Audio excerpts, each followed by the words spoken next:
Boa tarde, gente. Bem-vindos ao 8º Simpósio sobre Sistemas Sustentáveis. A gente está se encaminhando para as últimas sessões, né? Então, agora a gente vai abrir a sessão 10, que vai ter trabalhos de mobilidade urbana e de mudanças do clima e eventos extremos. A gente vai iniciar essa sessão com o trabalho do Diego. Vou abrir aqui o trabalho do Diego. Aí, como a gente já passou para vocês, né, durante o modelo das apresentações, a gente tem 8 minutos para fala e 2 minutos para questões. A nossa sessão não é uma sessão muito grande, tá? Então eu vou ser um pouquinho mais flexível, mas por favor, não ultrapassem muito o tempo da apresentação. Tá? Então o primeiro trabalho vai ser apresentado pelo Diego Andrades Lemos. O trabalho dele tem como título Avaliação da Sustentabilidade de Veículos Elétricos no Brasil. Diego, eu vou fechar a minha janela. Quando eu voltar, isso quer dizer que tu está bem próximo de 10 minutos, tá? Então, com você a palavra. Eu vou só colocar você como apresentador. Aí você tem acesso ao botão de passar que está embaixo da apresentação. Tem uma flechinha ali para passar os PowerPoints. Certo?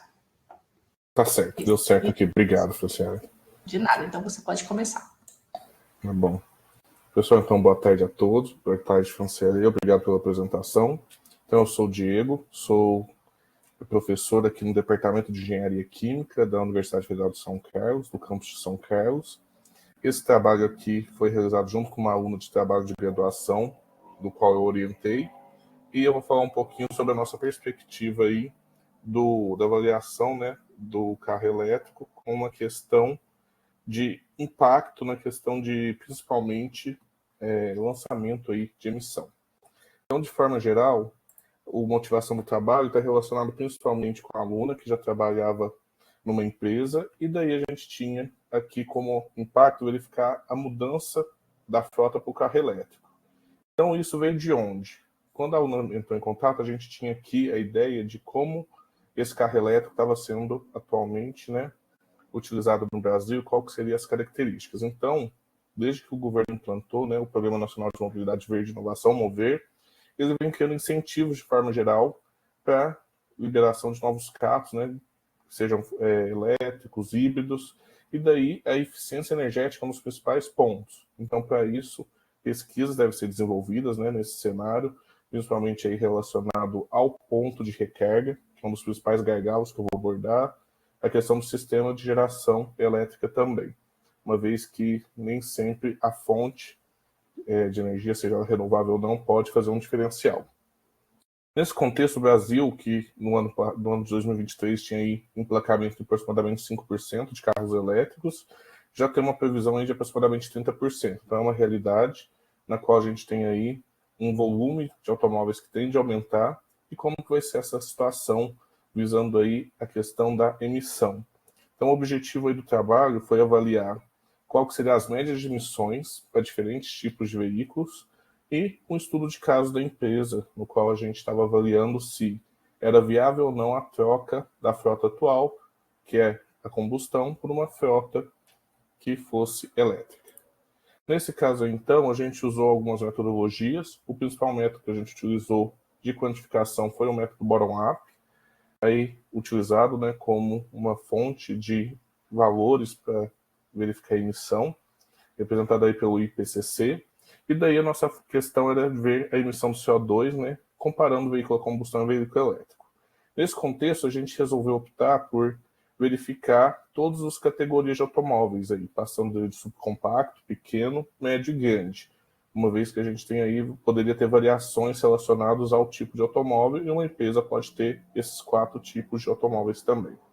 Então, aí nossa questão da emissão de CO2 foi realizada aí visando a gente ter a questão da quantidade, né, quilo de CO2 por quilômetro, ou seja, para cada questão ou fator de deslocamento, uma vez que a gente tivesse essa relação de emissão quilograma de CO2 por quilômetro, multiplicado pela distância média desenvolvida, a gente teria aí a questão da emissão de veículos elétricos. Nesse contexto, então, a gente utilizou, através de dados da CETESB, né, Companhia Ambiental do Estado de São Paulo, do PBEV, né, que está relacionado aí com o Programa de Etiquetagem Veicular do Governo Federal, a gente pegou os rendimentos relacionados a cada categoria, em questão aí de quilometragem por litro, e no caso do elétrico, o quão equivalente, uma vez que normalmente é relacionado a energia por quilômetro, no caso aí megajoule por quilômetro, e quanto seria o equivalente para quilômetro por litro. Então esses valores foram retirados aí da literatura, né, dados oficiais, para a gente relacionar. E daí a gente foi verificando esse rendimento médio, né, em cidade-estrada, que pode ter diferença, e depois comparando também tipos de combustíveis, né, etanol, que é um dos principais combustíveis utilizados no Brasil, assim como a gasolina também, que é a principal fonte mundial aí de combustível líquido. Para isso, então, a gente teve aqui a primeira tabela, né, que está falando com relação à emissão do CO2 para esse tipo de veículo, a combustão, primeiramente, e daqui a gente estava comparando os dois combustíveis, né, tanto gasolina quanto etanol. Nesse primeiro momento aqui, a gente estava avaliando se a diferença entre cada um das categorias de veículos seriam diferentes e quanto seriam diferentes. A gente viu que, em termos de ordem de grandeza, ficou todos na mesma ordem de grandeza, não foi tão significativo. O que a gente verificou de interessante é que nem sempre o menor foi o que menos produzia quilograma de CO2, né? Então a gente viu que havia algumas diferenças aí dependendo do tipo de rodagem que tinha, se era cidade ou se era estrada. E a gente confirmou, né, também, foi mais uma ideia que a gente já vinha, né, mas que o etanol teve aí menores emissões comparado com a gasolina no mesmo aspecto relacionado aí à questão da categoria. Lembrando que aí a gente está falando da categoria da emissão e não necessariamente ainda da questão da produção, né, do etanol, que normalmente aí tem um balanço, vamos dizer, energético menor. Feito isso, a gente fez uma segunda comparação, agora relacionando o carro elétrico, né, vindo de energia renovável e de energia não renovável, como um contexto como um todo. E aí a gente vê que a energia, né, em termos de lançamento, quando a gente tem uma fonte não renovável, ela pode chegar aí mais de 25 vezes superior. A gente começou a direcionar o estudo para quê? Se realmente a energia é melhor do que o combustível, mas a fonte de onde ela vem também tem que ser significativa, porque não adianta usar energia elétrica de fonte não renovável e simplesmente abastecer o carro com ela, porque a produção pode gerar tanto CO2, aqui no caso a gente relacionando por ano, quanto mesmo a sua emissão, uma vez depois que ele foi produzido. No outro momento aqui, agora a gente começou a comparar os carros na relação entre o tipo de combustível. E aqui a gente optou por uma das categorias para ser direcionado, né, a categoria do subcompacto, que é uma dos mais comercializados no Brasil e mais utilizado por empresas de uma forma geral. E a gente verificou aqui a questão de que a gasolina realmente é o mais poluente, seguido aí pelo etanol, eletricidade de combustível fóssil e, por fim, eletricidade aí de uma fonte limpa. Então, a gente avaliou que, se fosse pensar para trocar eletricidade por um combustível líquido hoje utilizado, se a fonte não for limpa, não estava fazendo muito sentido, a ordem de grandeza aí era muito significativa. Porém, quando a gente comparou essa energia elétrica de fonte renovável, a gente teve aí valores aproximados aí de 96,4% na redução de emissão proposta no contexto que a gente estudou. Se fosse por combustíveis fósseis, aí esse valor já reduz para somente 6%. Isso a gente estava considerando que, se hoje, quanto a energia disponível elétrica, né, no país, a gente pensando que o excesso do que é produzido hoje, a gente teria aproximadamente 6,7% da frota total, no qual a gente teria disponibilidade hoje para atender. Pensando que, como a gente tem uma projeção de até 30% de emplacamento nos próximos anos, então não é necessariamente somente mudar a forma de abastecimento do carro, mas também entender o quanto isso vai impactar de forma geral na matriz energética do país. Então aqui de forma geral a gente tirou que a quantidade de CO2 lançada pode ser até 22 vezes maior comparando a gasolina e a eletricidade de fonte renovável. Por fim, a gente pegou o estudo de caso da empresa, então aqui é uma distância percorrida de todos os automóveis relacionados à empresa aí no ano de 2023. A gente já verifica também a emissão em termos de tonelada de CO2 está bem representativa, né? Etanol e gasolina muito parecidas, com eletricidade aí com um valor bem abaixo. Nesse quesito aí, a gente verifica que teve uma redução de aproximadamente 89% se a gente comparasse a troca entre uma frota gasolina e energia elétrica. Só que, de forma geral, iria valer a pena fazer essa troca?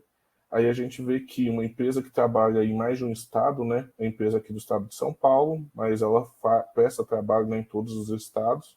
Então, o custo de instalação do posto de recarga na empresa já seria um custo que teria que ser adicionado aí, uma vez que, utilizando de combustíveis líquidos, né, não precisaria dessa plataforma, somente compraria o combustível, né?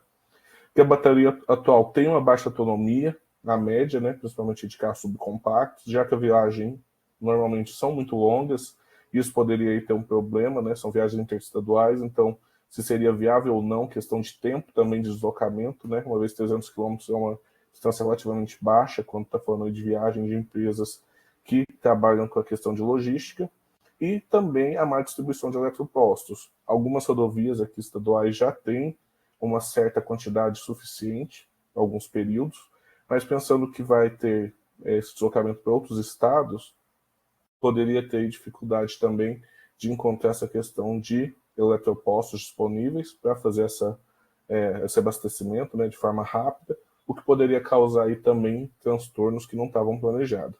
Então, de forma geral, a ideia é que a substituição da frota atualmente não seria viável, não somente por questão da troca de combustível, mas também devido à falta de infraestrutura. Isso porque, quando a gente finaliza aqui a ideia, a gente chega aqui à conclusão que a eletrificação, de forma geral, ela tem a sua viabilidade aqui no Brasil, pensando que a matriz elétrica atual está em torno de 88%, né, esse balanço energético publicado esse ano, e a energética, de forma geral, tem 50% de renováveis. Então, a matriz elétrica do Brasil já tem aí uma quantidade interessante para ser utilizada como fonte de abastecimento de automóveis, porém, a quantidade produzida ainda é um problema que tem que ser revisto, né, de forma geral, como um todo. E, como temos opções também do Brasil ser um grande produtor de etanol e uma alternativa aí renovável, então esse total de frota não seria a opção mais viável nesse momento para a troca. Então, nós gostaríamos de agradecer, né, o Departamento de Engenharia aqui da Universidade Federal de São Carlos pela oportunidade de desenvolvimento do trabalho. Obrigado. Obrigada, Diego. Muito bem essa apresentação. Então, agora não vale a pena comprar um elétrico. É isso. Na nossa avaliação, pensando em empresa, que tem aí uma frota que percorre aí 1 milhão de quilômetros por ano, ainda não era viável essa troca. Por isso que a gente tentou fazer bem uma questão bem direcionada de um estudo, né? Porque o carro já particular, aí já é uma situação muito pontual, né? Porque a gente tentou levar um pouco para a discussão para uma empresa com dados reais já. Era o estágio dela, né? Então ela tinha esse dado real, tinha valor de custo, então ficou uma comparação interessante para a gente pensar, que a gente muitas vezes fala da questão de vamos eletrificar, isso vai ser legal, vai evitar a poluição, entre aspas, a emissão de CO2. Mas de onde ela está produzida? Então também tem essa questão aí que a gente precisa levantar. Eu tô chamando a atenção para energia sustentável e energia não sustentável. Realmente, a gente não pensa nisso. Da onde que a nossa energia vai vir para alimentar esse carro, né? A gente acha que é só trocar e o sistema todo vai melhorar. É uma questão, eu trabalho um pouco com biocombustível, então quando a gente fala de etanol, no teu lançamento neutro, isso pensando só na combustão, mas quando a gente avalia a cadeia produtiva, é a parte interessante. Eu acho que a gente tem aí intenção de fazer uma análise técnica econômica, isso favoreceria muito a gente ter um contexto geral, e não somente esse que a gente fala, é melhor? É, até que ponto? É viável? Também se todo mundo tivesse um, será que a gente conseguiria fazer funcionar? Então acho isso um ponto de vista que a gente tentou trazer. Sim. Alguém tem alguma pergunta para o Diego? Não? Então tá, Diego, eu agradeço essa apresentação. Obrigado, Franciele. Nada, e aí a gente vai passar na sequência para o Thiago de Almeida. Tá ali, né, o Thiago?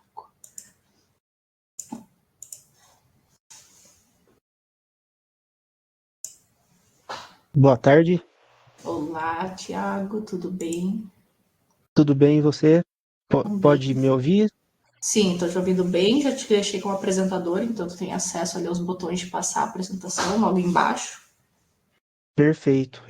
A minha câmera não está funcionando direito, então eu vou ter que deixar ela desligada, que vai ser até melhor. Ah, não tem problema. Sim, né? Então, Tá, vamos joia. dar sequência aqui com a apresentação do Thiago de Almeida Basiotto, que vai falar sobre Powering Urban Mobility, Reused 18,650 cells for electric vehicles. Então é com você, Thiago. Quando eu voltar aqui, você já sabe que está perto de 10 minutos. Perfeito. Bom, pessoal, boa tarde a todos. Eu gostaria de agradecer a oportunidade, né? Eu sou Thiago de Almeida Baziotti. Da equipe de trabalho, Daniel Juliano é meu orientador. No caso, isso aqui é um trabalho de mestrado, tá? Que eu desempenhei aí no ano retrasado, defendi no ano retrasado, e o Ícaro é um outro aluno que faz parte do programa de pós-graduação de Ciência e Engenharia Ambiental da Unifal, campus Poços de Caldas, tá? E meu trabalho é, no caso, impulsionando a mobilidade urbana, células 18650 reutilizadas para veículos elétricos. Bom, na introdução, nós sabemos que existe uma demanda crescente, né, por energia e sabemos também que os recursos naturais eles são finitos, né? Então isso realmente é um problema. Às vezes a gente não pensa nisso a curto e médio prazo, né? Só pensa a longo prazo, mas o negócio realmente está demonstrando aí vários indícios de que nós temos que lançar um olhar atento, como tal qual estamos fazendo realmente, né? E para isso foi, a princípio, elaborada uma hipótese, né, de que e se nós utilizássemos células de notebook, né, células de íons de lítio, para alimentar um triciclo elétrico? Então, no meu caso, o meu trabalho de mestrado foi desenvolver um protótipo de bateria utilizando essas células reutilizadas, tá? Para um triciclo elétrico já existente. E que seria ali uma hipótese de que seria uma alternativa viável para veículos a combustão. E aí, partindo, nós tínhamos adquirido essas baterias no lixo eletrônico, né? São baterias aí de notebook compostas por células, onde nós tínhamos a intenção de realmente dar uma segunda vida, uma utilização para essas células. E por que células de notebook? Dentre vários motivos, a sua alta densidade energética, certo? E a justificativa para isso, né, além da proposta, né, de dar uma segunda vida para esse conjunto de células, realmente era a falta, né, de literatura formalizada, literatura científica. Nós víamos as pessoas montando baterias utilizando células reutilizadas, né, mas era uma coisa quase que passada de pai para filho, não tinha nada registrado, tudo que nós víamos ali de mais técnico eram dados provenientes de datasheets, né. Além disso, outra questão da justificativa é a limitação, né, que nós temos aí no descarte de baterias, principalmente na reciclagem. Custa mais caro você reciclar os componentes dessas baterias do que realmente fazer a mineração e criar uma do zero. E então são problemas estruturais, são desafios estruturais e econômicos. Então, o objetivo do trabalho realmente ele foi desenvolver uma metodologia para reutilizar essas células, tá? 18650, que são células de 18 milímetros de diâmetro, 65 milímetros de comprimento, tá? Para alimentar veículos elétricos leves, né? Não igual aqueles convencionais, e fazer uma análise comparativa, né, entre uma bateria experimental feita de células reutilizadas e futuras baterias aí feitas a partir de células novas. Então, nos materiais e métodos, nós adquirimos aí um total de 138 baterias de notebook, tá? Isso no ano de 2022, 2023, por aí. Essa foto é de 2023, mas no caso nós fizemos isso antes, né? Foi 2021, se não me engano. E nós desmontamos, né, essas células, fizemos a catalogação delas, tá? Então nós temos aqui na figura de baixo como que ela é, mais ou menos por dentro, tem entre 6 a 12 células por bateria. Muito disso é descartado, né, inclusive que tem potencial de reutilização.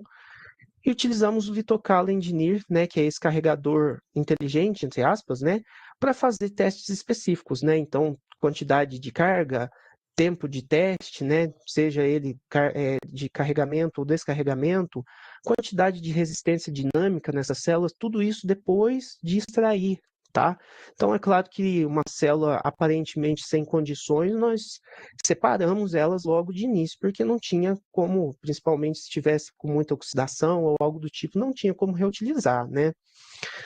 E aí atribuímos nossos próprios critérios de seleção de aprovação, né? Então, a capacidade de carga dessas células teria que ser acima de 2.000 mAh, a porcentagem ali de tensão, de perda de tensão menor do que 5% em 30 dias, e a temperatura menor ou igual a 50%, tá? Tanto para carga quanto para descarga.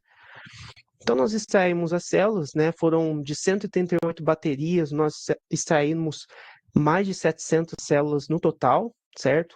Todas catalogadas entre pode ser utilizado, não pode ser utilizado, não deve ser utilizado em hipótese alguma, né? E para isso nós criamos aqui uma rede de equações para dimensionamento dessa bateria, né? Dessa bateria que é a proposição do trabalho. Nós montamos uma bateria a partir das células, né? Então a bateria seria um conjunto de células. Então esse não chega a ser um modelo matemático, mas ele é um modelo teórico de dimensionamento, né? O modelo matemático é algo muito mais denso, onde nós temos as setas vermelhas representam igualdades, os traços pretos verticais são divisões e horizontais são multiplicações. Então, nós conseguimos aqui, a partir da potência de pico, a tensão da bateria e a tensão da célula, descobrir a corrente de pico, a corrente individual por célula, o número de células em série, em paralelo, até o valor total, tá? Nos materiais e métodos, nós tivemos os resultados da seleção das células, certo? Então, de 777 células reutilizadas, nós aprovamos 396, tá? Isso dá mais de 50% do lote que pôde ser reutilizado utilizando aqueles critérios de seleção. Quanto ao dimensionamento, o número desejado de células para montar a bateria para esse triciclo foi de 260, tá? Cada célula em torno de 46 dólares, tá? 46, desculpa, centavos de dólares.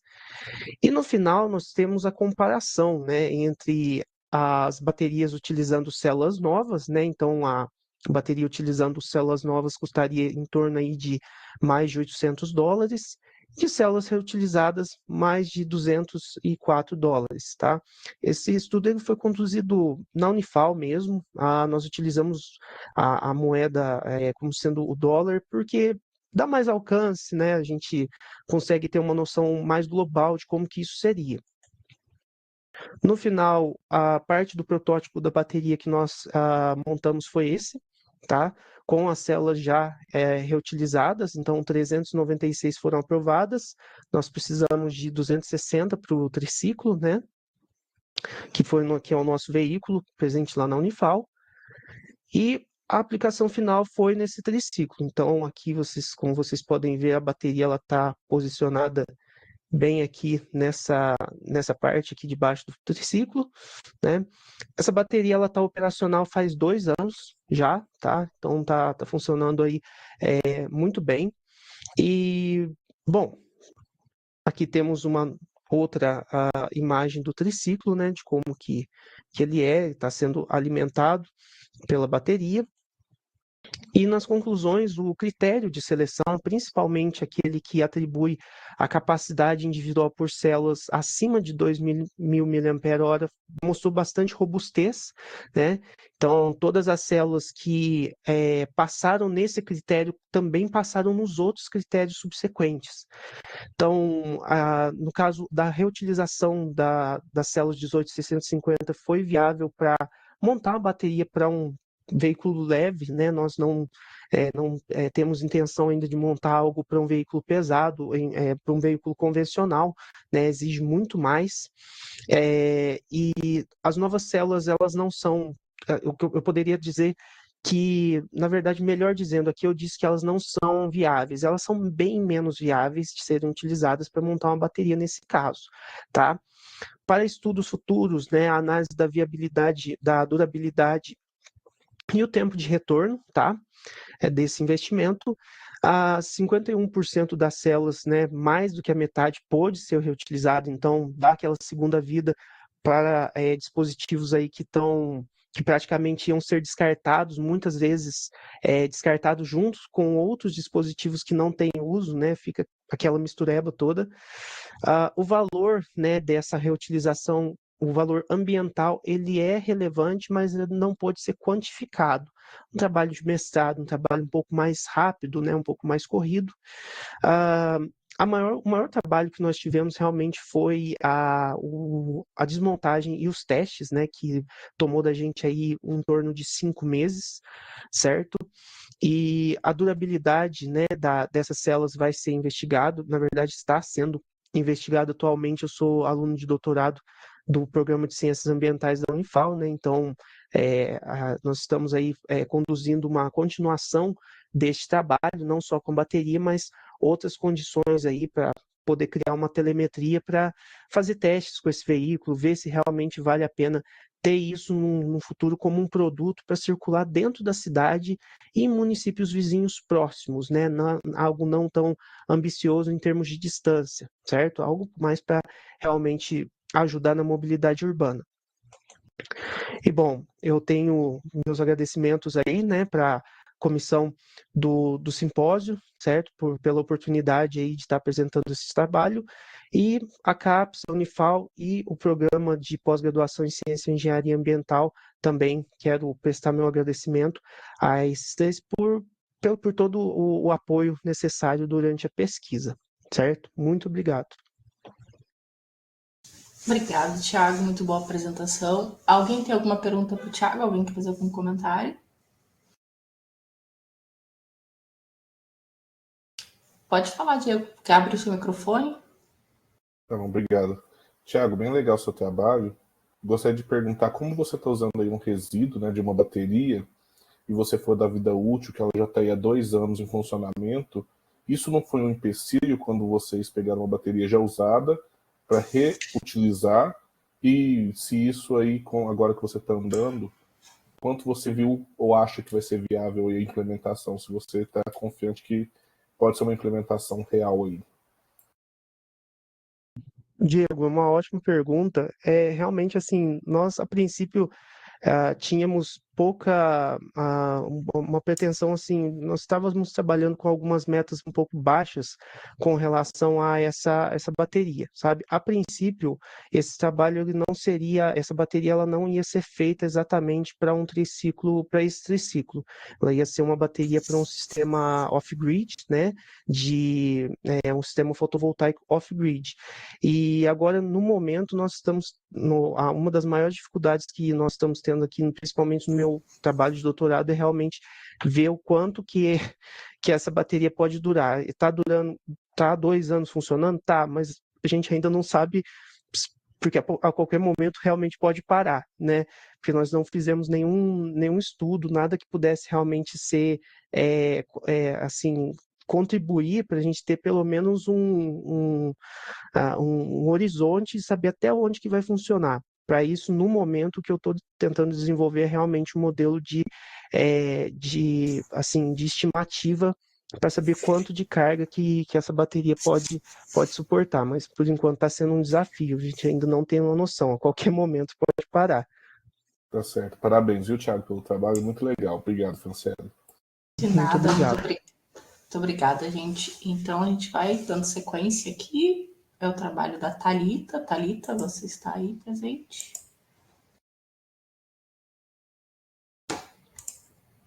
Oi, Oi. vocês estão conseguindo me escutar? Sim, a gente te escuta e eu acho que tu já consegue ter acesso aos botões de passagem também, né? Vocês estão conseguindo me ver? Não. Espera um momento.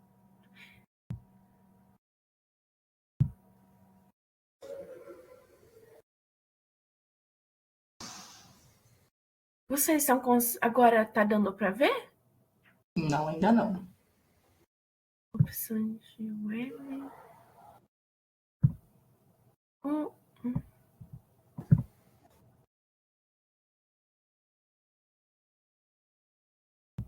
Às vezes, Se tu for ali na câmera, tem uma setinha. Às vezes, se mudar a câmera, ali aparece. Câmera com a imagem inteira. Ah, que estranho. Não tá indo? Você pode apresentar sem a câmera também, se você quiser. Ah, tá. Tá? Onde que você falou?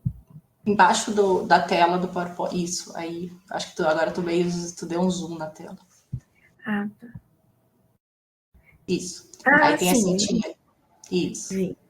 Certo? Então, tá. Então, nosso próximo trabalho é a Thalita Puzzi Ferraça, e ela vai falar sobre cidade de 15 minutos e mobilidade urbana, abordagens e sistemas urbanos inteligentes, resilientes e sustentáveis. Então, a palavra é com você, Thalita.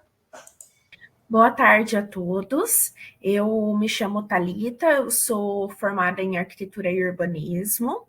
Eu sou mestranda do programa de pós-graduação em engenharia urbana da Universidade Estadual de Maringá, juntamente com a Letícia e com a Tamara. E nós realizamos esse trabalho em conjunto com os nossos orientadores, a professora doutora Daiane Maria de Genaro Chiroli e o professor doutor Igor José Botelho Valques. Então, nós iremos apresentar a cidade de 15 minutos e a mobilidade urbana, abordagens em sistemas urbanos inteligentes, resilientes e sustentáveis. Então, nas últimas décadas, houve um crescimento desordenado dos centros urbanos, que intensificou desafios relacionados à mobilidade, à qualidade de vida e à organização territorial. E o conceito de cidade de 15 minutos, ela vem como uma alternativa para reorganizar os espaços urbanos a partir da proximidade entre moradia, trabalho, lazer e serviços essenciais, promovendo um ambiente mais sustentável e acessível a todos. E esse trabalho tem o objetivo de identificar e analisar as publicações sobre o conceito de cidade de 15 minutos, com ênfase na mobilidade urbana em sistemas inteligentes, resilientes e sustentáveis. Então, como materiais e métodos, foi feita uma pesquisa na base de dados Scopus, utilizando uma combinação de palavras-chave em diferentes idiomas. Então, foram utilizados os termos de busca e operadores boolerianos. Foi feito um filtro com um período de data de 2021 a 2025, e como tipos de documento artigos e artigos de conferência, e que tivesse acesso totalmente aberto. E como amostra final, se obteve 40 documentos sobre o tema. E como resultados do trabalho,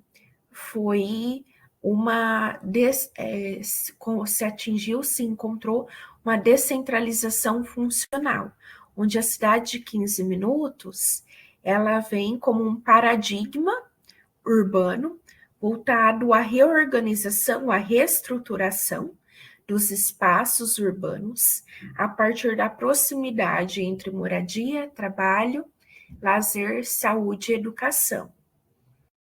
Então, ter descentralização. E também obteve como resultado uma integração com as cidades inteligentes, uma relação íntima com as agendas de cidades inteligentes e resilientes, integrando soluções tecnológicas a sistemas de transporte com baixa emissão de carbono. E esses estudos destacaram modelagens de acessibilidade, análise de rede e métricas de caminhabilidade para operacionalizar os princípios da cidade de 15 minutos. E como um dos resultados teve a equidade e acessibilidade, A equidade no acesso aos serviços urbanos, ela é uma das temáticas centrais dos estudos sobre Cidade 15 Minutos, particularmente no contexto da mobilidade sustentável. Para uma implementação eficaz, é crucial superar desafios e garantir que todos os cidadãos se beneficiem de proximidade e acessibilidade. Então, a necessidade então se percebeu pelos estudos uma necessidade de forte articulação entre governança multiescalar e dados espaciais atualizados para o planejamento dessa cidade de 15 minutos. E a cidade de 15 minutos, ela busca uma redução das desigualdades socioespaciais históricas das cidades e da morfologia urbana e do desenho urbano através do acesso equitativo. Mas existem barreiras regionais que se perceberam nesses estudos. Em países da América Latina, a segregação urbana impõe barreiras reais à viabilidade da cidade de 15 minutos. E os resultados também trouxe a proximidade e a coesão social. Então, interações comunitárias, a proximidade territorial pode fomentar interações comunitárias e fortalecer os vínculos sociais nos bairros. Pode melhorar a adaptabilidade, contribuição para cidades mais adaptáveis e colaborativas frente a crises. E uma infraestrutura inclusiva, necessidade de infraestrutura urbana acessível, segura e universal, especialmente em regiões periféricas e das franjas urbanas. E políticas integradas, articulação com políticas públicas de transporte, habitação e participação cidadã.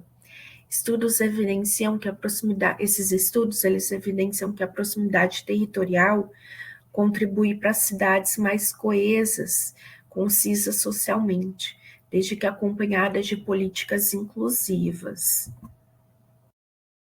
E os resultados se perceberam impactos na pandemia, onde a pandemia foi um catalisador urbano, que ela acelerou o debate sobre a cidade de 15 minutos, evidenciando a necessidade de repensar os fluxos urbanos para reduzir deslocamentos e garantir serviços essenciais próximos às residências. Então, e também fez questionar e introduzir novos hábitos. O período pandêmico ele incentivou o uso de bicicletas e a valorização dos comércios locais, transformando a forma como os cidadãos interagiam e enxergavam os seus bairros. E a adaptação de espaços, houve um redesenho, uma redistribuição dos espaços públicos para priorizar pedestres e promover maior proximidade. A consolidação dessas práticas pós-pandemia ainda exige investimentos contínuos, porque a cidade ela é um sistema vivo, então ela precisa continuamente ser revista. Também como resultado das tecnologias e aplicações dessas tecnologias, como parte da cidade de 15 minutos, as estações de 15 minutos, estações ferroviárias como núcleos de mobilidade sustentável, articulando pedestres, ciclistas e transporte público para descentralizar o acesso a serviços. Então, também os multimodais, vários modais trabalhando em conjunto. Os super apps urbanos, ferramentas digitais que integram informações sobre transporte, compartilhamento de bicicletas e serviços locais para facilitar a mobilidade sustentável. E as modelagens em SIG, análises espaciais que permitem avaliar a distribuição dos serviços urbanos e a sua relação com a equidade territorial em tempo real. Então, observa-se nesses estudos uma tendência crescente de articulação entre tecnologias digitais e objetivos de mobilidade urbana equitativa, viabilizando análises personalizadas e integradas. E como conclusões do trabalho, tem-se a consolidação do modelo, que a cidade de 15 minutos é uma proposta que ela tem se consolidado estrategicamente para reorganizar os territórios urbanos, com base na proximidade dos espaços e na multifuncionalidade do território. Se encontrou limitações, como o risco de gentrificação. Então, o que é essa gentrificação? É quando um espaço ele passa por uma remodelação urbana, por uma requalificação urbana, melhorando esse espaço e tendo como consequência uma alteração dos valores desse espaço. Então, antes dessa requalificação, um espaço valia X. Depois dessa requalificação, o espaço vale 10 vezes mais.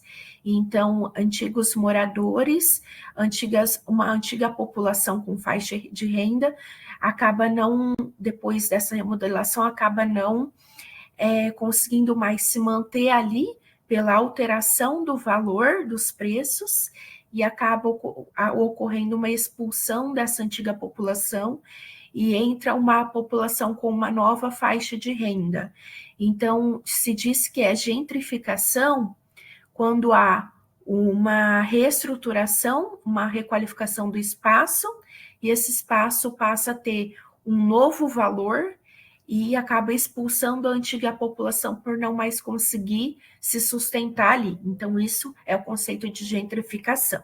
Então, como limitação identificada, pode ter o risco de gentrificação, desconsiderando uma desconsideração das dinâmicas regionais mais amplas e aplicação genérica, sem adaptação ao contexto local. Então, para que ocorra adequadamente, precisa se verificar o contexto de cada região e não querer aplicar soluções genéricas para todos os espaços. E como perspectiva futura, a necessidade de estudos empíricos comparativos, metodologias participativas e avaliação de indicadores de impacto em contextos reais para a cidade de 15 minutos.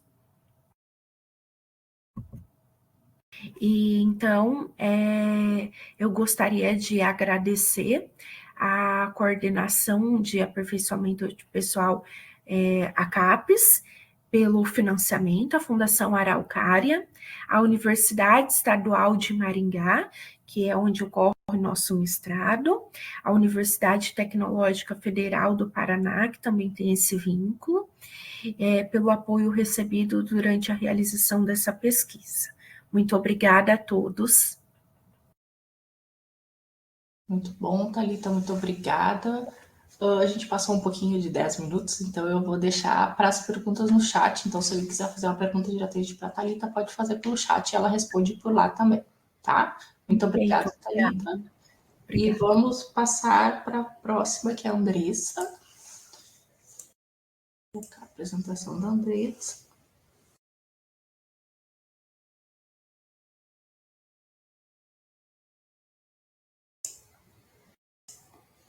Andressa, você está aí?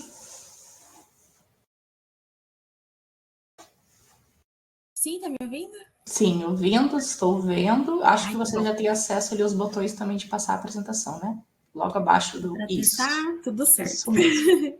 Então, nossa próxima apresentadora é a Andressa Aparecida Fonseca Farias, e ela vai falar sobre mobilidade urbana sustentável em Sorocaba, análise do PDT-UM sob a ótica do PNMU, que eu não faço ideia o que são essas coisas, mas ela vai explicar pra gente. Tá? Obrigada, pode começar, Andressa. Boa tarde, obrigada pela oportunidade. Eu sou mestranda aqui da Unesp de Bauru e desenvolvi, então, esse trabalho com a professora associada Renata Cardoso Magdanin. Só explicando, então, PDD-TUM é o plano diretor de transporte urbano e mobilidade, e PNMU é o Plano Nacional de Mobilidade Urbana. Então, só trazendo uma introdução, no nosso trabalho a gente fala sobre esse crescimento acelerado das cidades e expressa que com isso teve um aumento muito expressivo da frota veicular e, consequentemente, acaba tendo uma parte de que afeta a sustentabilidade, porque mais carros, então, tem mais emissão. E pensando, então, sobre a Política Nacional de Mobilidade Urbana, que é a PNMU, ela incentiva modos de transporte mais sustentáveis, integrados, inclusivos e com foco no transporte coletivo, que é para, então, diminuir essa quantidade de carros, certo? Então, essa lei vem em 2012, e a partir dela começa-se então ter essa preocupação maior com esses assuntos. Então, o objetivo aqui do trabalho é analisar como o município de Sorocaba tem incorporado esses princípios da lei e voltados então a estratégias de valorização dos modos ativos e de deslocamento e fortalecimento também do transporte coletivo. Para isso, a gente então, desculpa, a gente traz um estudo de abordagem qualitativa de caráter exploratório, aonde a gente usa os indicadores propostos pela Magnanim em 2023, que ela vai então avaliar esse conteúdo da lei e ela vai trazer alguns requisitos, que são os indicadores, para garantir que isso esteja de acordo com a lei ou não. Para isso, ela traz, então, essa avaliação em 2 etapas, sendo a caracterização geral e análise de conteúdo por temas. Então, a caracterização geral vai ser informações gerais mesmo. Então, é ano de aprovação, qual é o instrumento normativo, número de artigo, é bem uma caracterização geral do documento em si. E depois, então, tem a análise do conteúdo por temas, que são aqueles 23 parâmetros que a gente já mencionou anteriormente. Então, aqui é só uma estrutura para a gente entender, então, como que é feita essa avaliação, porque a gente vai fazer a avaliação tanto do corpo da lei quanto de um anexo, que geralmente é o plano de mobilidade que existe na cidade. Então, a gente analisa esses 2 documentos e vê como que isso tem sido aplicado com base nos conceitos e princípios do Plano Nacional de Mobilidade. A nossa avaliação, então, ela vai ver aonde está a informação, se está só no corpo da lei ou nesse anexo, e como que ela vem trazendo também essa informação. Se ela cita parcialmente, não cita, se ela referencia alguma outra lei, ou se ela cita e descreve detalhadamente o que precisa ser feito. Então, começando a análise em si do plano de Sorocaba, que é o PDTUM, ele foi iniciado o processo em 2014, mas ele só foi sancionado em 2016. Então, a gente vê que tem um tempo entre a lei oficial, que é de 2012, até a lei oficial do Plano de Sorocaba, que vai entrar em vigência. Então, seguindo com a caracterização geral do plano, a gente tem um total de 228 páginas, ele tem 8 capítulos, tem o diagnóstico de situação, até propostas de intervenção e diretrizes futuras. Ele estabelece diretrizes tanto de planejamento, quanto de gestão, de operação de sistema, e os principais objetivos dele incluem a priorização dos modos ativos de deslocamento, que é caminhada, bicicleta, e também promove a integração intermodal e a qualificação do transporte coletivo e reestruturação do sistema viário. Aqui a gente vai ter uma tabelinha, então, para poder avaliar aqueles 23 parâmetros, que foi o que a gente estabeleceu. Não coube tudo aqui, mas são 23 parâmetros que vão ter, então, a parte do corpo da lei, se ela está presente ou não, no documento complementar, que é o anexo que eu mencionei antes, que é o plano diretor de transporte urbano e mobilidade. Então, a gente analisa também se ele vai aparecer num referencial teórico geral, num diagnóstico ou prognóstico. Dentro disso, a gente vê se ele cita parcialmente, se ele só cita, não cita, que foram os requisitos que eu já mencionei anteriormente também. Então, fazendo essa análise, a gente consegue trazer alguns dados. Vendo pelo lado só da lei, que traz, então, que é sancionado, né, certinho o plano, a gente tem os 23 parâmetros, e dos 23, só 6 a gente consegue identificar que são atendidos, que então é a integração da mobilidade com o planejamento urbano, o transporte público coletivo, a integração modal, tem os estudos de impacto de trânsito, estudo de impacto ambiental e previsão da revisão do plano. Dessa forma, a gente identifica, então, que muitos aspectos da lei do Plano Nacional de Mobilidade Urbana não é contemplado, porque de 23, só 6 aparece. Já na análise do anexo, que é a parte do plano em si, então é o plano diretor de transporte municipal de transporte urbano e mobilidade, aqui ficou invertido, perdão, a gente consegue trazer que ele tem, então, temas que recebem atenção significativa, que é a parte de transporte público coletivo e também o impacto do trânsito, ele traz essas informações.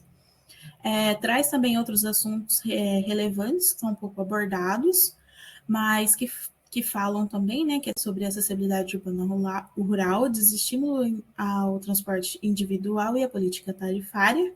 E então a gente consegue ver também, identificar lacunas para a mobilidade urbana sustentável inclusiva, especialmente relacionados a meio ambiente, planejamento tarifário e o atendimento das áreas rurais.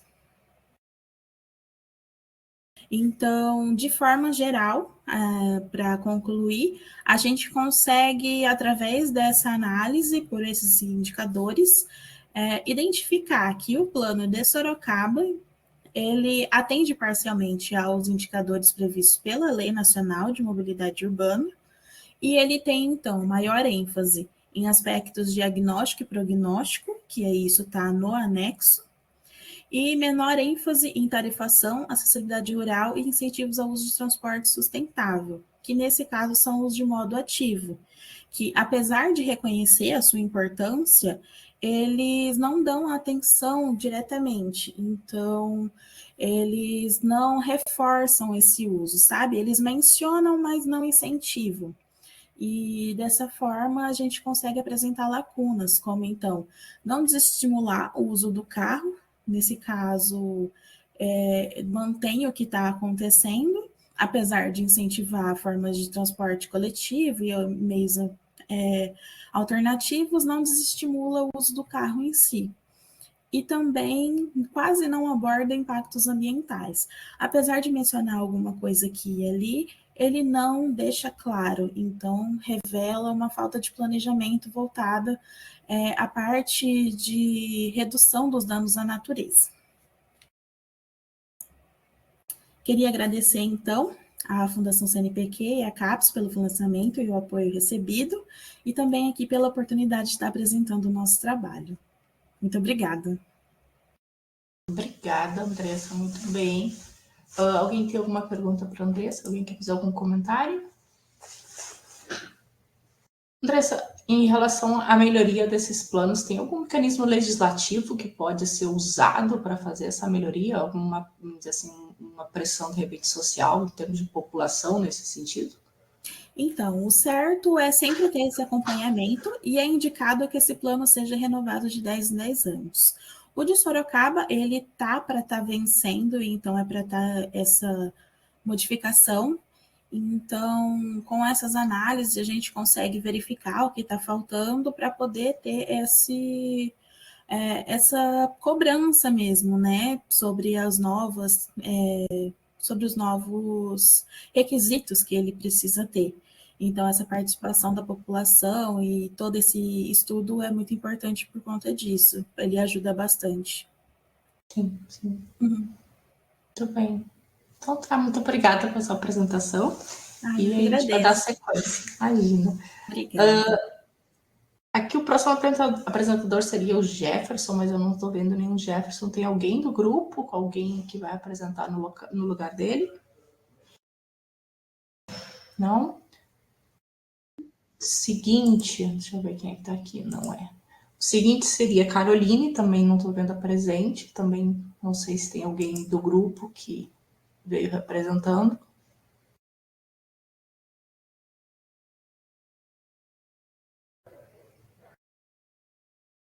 Não?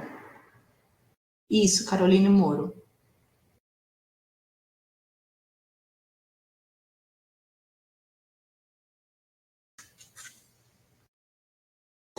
Então, eu vou colocar a apresentação e eu lhe libero como apresentador. 062.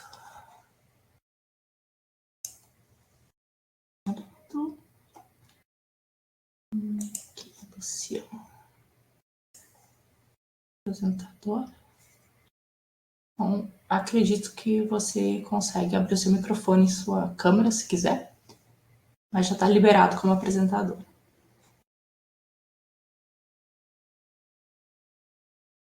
Boa tarde, pessoal, tudo bem? O meu nome é Lucian, eu faço doutorado em Geografia pela UFSM, né, e diante da proposta do evento, eu e a Caroline Moura, que é estudante do curso de bacharelado da UFSM, e o professor Mauro Kumpfer-Verlegen, que é docente da mesma instituição, nós pegamos e elaboramos o trabalho intitulado Percepção dos agricultores do município de São João do Polesine, Rio Grande do Sul, sobre os eventos climáticos extremos, seus impactos na produção agrícola e as estratégias adotadas para mitigar esses efeitos. A gente começa contextualizando sobre o aumento, né, dos eventos climáticos extremos, secas, granizo, chuvas intensas e geadas. O texto ele também vai dialogar sobre os impactos na produção agrícola, né, a segurança alimentar e a renda dos produtores, que acaba sendo atingida. Nós também vamos falar sobre a maior vulnerabilidade dos agricultores frente às mudanças climáticas. E frente a isso, nós vamos levantar o objetivo: analisar a percepção dos agricultores do município de São João do Polesine sobre os eventos climáticos extremos, os impactos na produção agrícola e as estratégias adotadas para mitigar esses efeitos. Só para contextualizar, então, no caso da caracterização de área, o município de São João do Polesine, ele está localizado na região central do estado do Rio Grande do Sul, pertence à 4ª colônia, né, ele possui uma população de 2.649 habitantes, a área territorial seria de 78 quilômetros quadrados, a economia é baseada na agropecuária, né, no caso do arroz, da soja, do milho, e também, por causa da 4ª colônia, nós vamos destacar o turismo rural. Ele pertence ao bioma Mata Atlântica. Também a gente vai destacar a presença, né, de 2 rios importantes, que seria o Soturno e o Ribeirão. Ambos são usados para irrigação.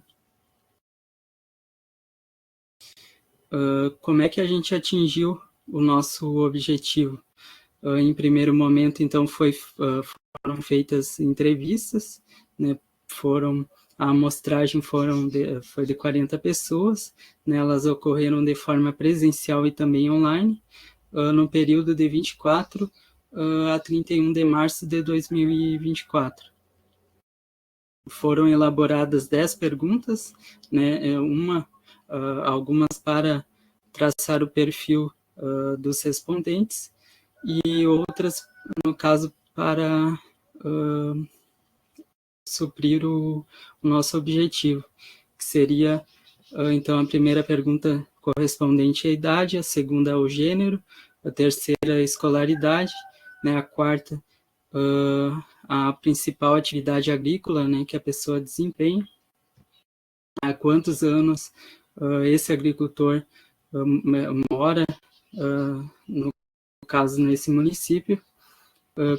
Em seguida, a gente já vai entrar com as perguntas, né, no nosso objeto de análise, que seria quais eventos climáticos extremos você já enfrentou nos últimos 5 anos, como esses eventos afetaram sua produção agrícola, você percebe o aumento na frequência de eventos climáticos extremos, se considera que as mudanças climáticas têm influenciado o clima, né, na região.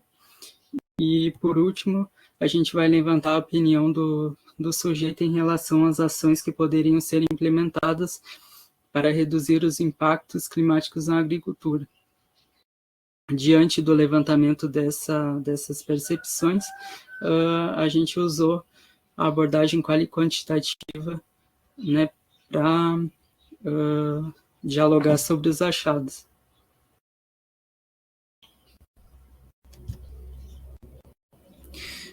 O que a gente chegou, né? Quais foram os resultados que a gente atingiu? Primeiro, né, falando sobre o perfil dos entrevistados, nós tivemos idades que variaram de 33 a 62 anos. Né, os gêneros, no que diz respeito ao gênero, tivemos 19 mulheres e 19 homens e 21 mulheres. As principais atividades agrícolas foram sobre o arroz, né, que teve 37% de representatividade, a soja com 27%, o milho com 20% e as hortaliças com 15%. Falando sobre os principais eventos climáticos identificados pela população. Em primeiro lugar, a gente teve, no caso das estiagens, né, com 31%, o granizo ele aparece com 23%, as chuvas intensas com 20%, geada com 14%, e por último a gente vai ter a participação de vendaval com 10%. Os principais impactos, de acordo com a população entrevistada, foi que nesses últimos 5 anos houveram perdas significativas nas safras, então, de arroz, de soja, de milho. Também eles citaram a degradação e a erosão do solo, a dificuldade no manejo hídrico e a queda na renda dos produtores.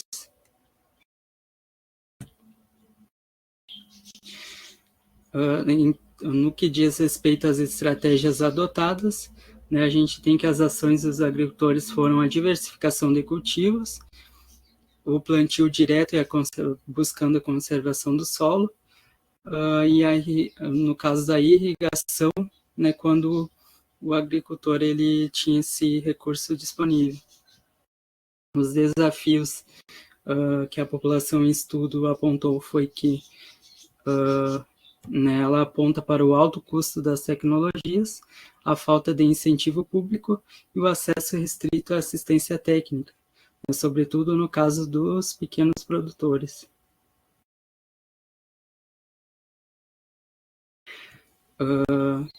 A percepção das mudanças climáticas, a gente obteve que 95% dos agricultores percebem um aumento na frequência dos eventos extremos, entende que há influência das mudanças climáticas, embora desconheçam, né, os mecanismos científicos, e eles também, no caso, apontam para a necessidade de mais informações, capacitações e políticas públicas específicas para o setor agrícola. Chegando às considerações finais do trabalho, nós pegamos e apontamos para a estiagem, o granizo e as chuvas intensas, né, como os fenômenos mais prejudiciais para a população em estudo, os impactos severos na produtividade, no solo e na economia local, e as estratégias de mitigação ainda são insuficientes, né, sem um apoio governamental, sobretudo no caso do pequeno agricultor, do agricultor familiar. Então era isso, pessoal. Eu quero agradecer e também parabenizar a comissão organizadora do evento. Muito obrigado, Luciano. Muito boa a sua apresentação. Alguém tem alguma pergunta? Alguém tem alguma sugestão?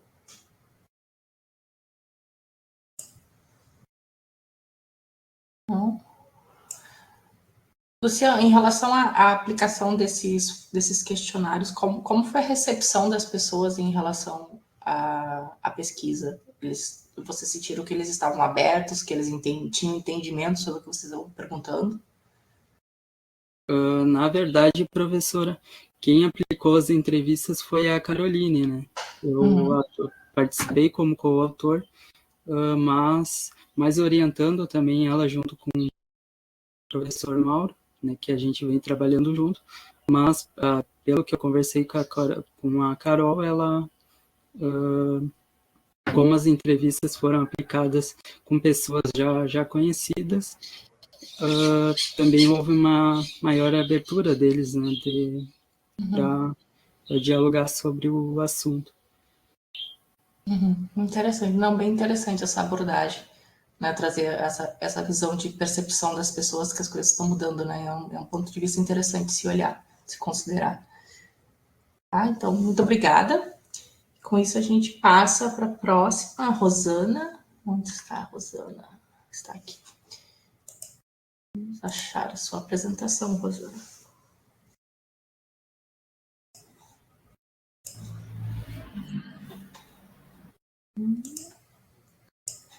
Aqui. Você está habilitada como apresentadora, então ali embaixo deve ter os botões disponíveis para passar. Você pode abrir sua câmera ou não, como você achar melhor. Você quer testar o microfone antes? Boa tarde a todos. Estou tentando aqui compartilhar. Estão me vendo também? Não, só ouvindo. Só permitir aqui.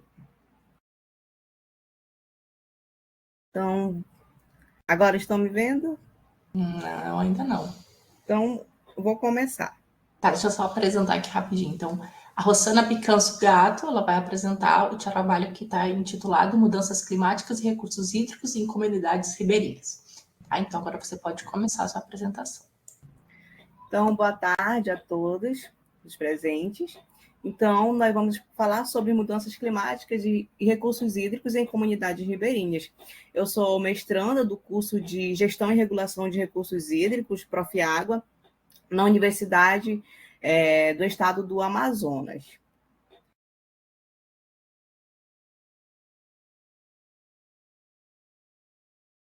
Na nossa introdução, nós vamos falar sobre como os eventos extremos eles afetam a nossa região. As mudanças climáticas, cada vez mais, elas têm se intensificado e esses extremos eles têm afetado totalmente a população.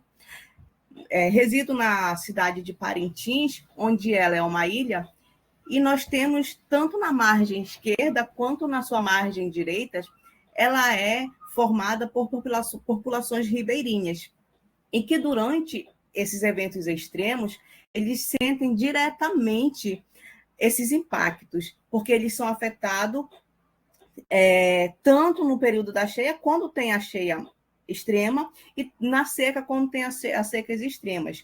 E não só a população ribeirinha ela sofre com isso, mas também quem mora nas cidades próximas.